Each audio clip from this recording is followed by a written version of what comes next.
Hi అండి. అందరికీ నమస్కారం. డిసెంబర్ 4 గురువారము మార్గశిర పౌర్ణమి దత్తాత్రేయ జయంతి అండి.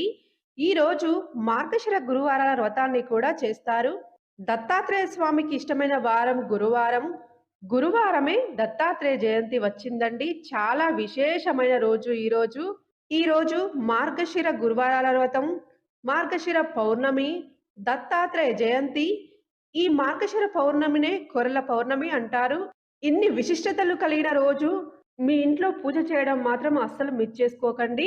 మీరు గురు బలం పెంచుకోవడానికి, రాశిపరంగా ఉన్న గురుగ్రహ దోషాలు తొలగిపోవాలంటే ఈ దత్తాత్రేయ జయంతి రోజు దత్తాత్రేయ స్వామి వారిని తప్పకుండా పూజించాలండి.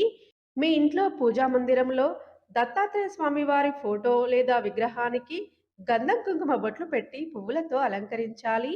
దత్తాత్రేయుడికి 3 వత్తుల దీపం అంటే ఇష్టమండి. అలాగే ఆవు నేతి దీపం అంటే కూడా చాలా ఇష్టము. దత్తాత్రేయ స్వామి వారి ఫోటో ముందు ఒక ప్రమిదలో 3 వత్తులు విడివిడిగా వేసి ఆవు నెయ్యి పోసి దీపారాధన చేయాలి.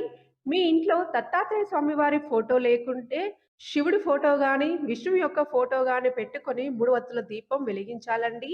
ఆ 3 వత్తుల దీపాన్ని దత్తాత్రేయ స్వామి స్వరూపంగా భావించి ఓం గ్రాం దత్తాత్రేయ స్వామియే నమః అనే మంత్రాన్ని 21 సార్లు చదువుతూ పసుపు పచ్చని చామంతి పువ్వులతో గాని, తెల్లని పువ్వులతో గాని పూజ చేయాలండి.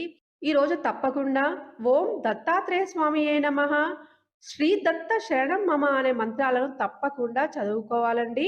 తర్వాత దత్తాత్రేయ స్వామి వారి యొక్క అష్టోత్తరము, దత్తాత్రేయ వజ్ర కవచ స్తోత్రాన్ని తప్పకుండా ఈరోజు చదవాలండి. పూజ పూర్తయిన తర్వాత నైవేద్యంగా అరటి పండ్లు, రవ్వ లడ్డూలు, రవ్వ కేసరి వీటిలో ఏదైనా ఒకదానిని నైవేద్యంగా నివేదించి కర్పూర హారతి ఇవ్వాలండి. ఇలా పూజ చేస్తే గురు బలం పెరుగుతుందండి. ఆదాయ మార్గాలు కూడా పెరుగుతాయి.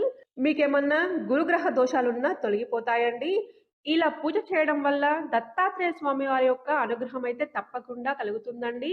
ఫ్రెండ్స్, మీకు ఈ వీడియో నచ్చినట్లయితే లైక్ చేయండి. మన ఛానల్‌ని సబ్స్క్రైబ్ చేయండి. Thank you for watching.